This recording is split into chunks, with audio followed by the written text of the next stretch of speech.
Inter విధానం రద్దు చేస్తాం. వచ్చే ఏడాది నుంచి నర్సరీ టు 12వ తరగతి.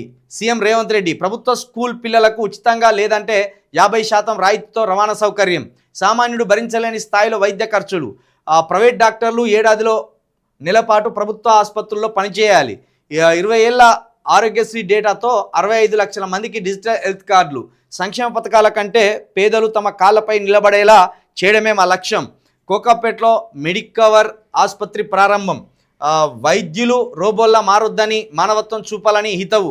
ఏది మెడికవర్ హాస్పిటల్ ప్రారంభోత్సవానికి పోయి ఏమంటాడు, వైద్యులు రోబోల్లా మారొద్దు, మానవత్వం చూపాలని.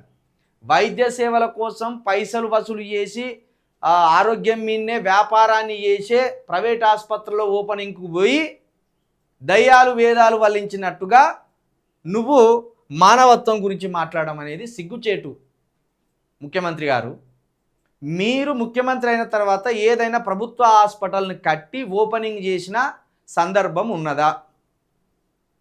వరంగల్లో మెడికవర్ హాస్పిటల్ ఓపెనింగ్ కోసం ఏకంగా వందలాది వాహనాలు వేసుకొని పోయి ఆ హాస్పిటల్ని ఓపెనింగ్ చేసి అక్కడ రోగుల మీద ప్రజల ఆరోగ్యం మీద వ్యాపారం చేయండి అని లైసెన్సులు ఇచ్చొచ్చినావు.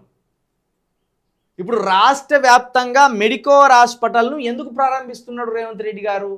ఇలా మతలాబ్ ఏంది అంటే, ఈ మెడికవర్ హాస్పిటల్లో వీళ్ళకి సంబంధించిన అనుచరులు వీళ్ళ బంధువులు పెట్టుబడులు పెట్టి ఈ హాస్పిటళ్ళ మీద ప్రజల ఆరోగ్యం మీద వ్యాపారం చేసుకోమని ఈయనే లైసెన్సులు ఇచ్చినట్టు కదా, ఈయనే అనుమతులు ఇచ్చినట్టు కదా. నువ్వు కట్టవలసింది ఏంటిది? ప్రభుత్వ ఆసుపత్రులు కట్టి నాణ్యమైన వైద్యాన్ని అందించి నాణ్యమైన డాక్టర్లను అక్కడ నియమించి ప్రజలకు 24 గంటల పాటు వాళ్ళ వైద్య సౌకర్యాలను కల్పించేటట్టు ఏర్పాట్లు చేయాలి. నువ్వేం చేస్తానో, ఒక ప్రైవేట్ ఆసుపత్రి ఓపెనింగ్కు పోయి 20 ఏళ్ళ ఆరోగ్యశ్రీ డాటాను 65 లక్షల మందికి డిజిటల్ హెల్త్ కార్డులు ఇస్తున్నామని ప్రైవేట్ హాస్పిటల్ ఓపెనింగ్కు పోయి చెప్తాను. ప్రైవేట్ హాస్పిటల్ అంటేనే జలగల్ లాంటివి, ప్రజల రక్తాన్ని పీల్చి పిపివేస్తాయి. అక్కడికి పోయి ఈ మాటలు చెప్తే ఎట్లా నమ్మేది నేను? కాబట్టి ముఖ్యమంత్రి గారు చెప్తున్న దాంట్లో ఏమాత్రం కూడా నిజం లేదని మనం అర్థం చేసుకోవాలి.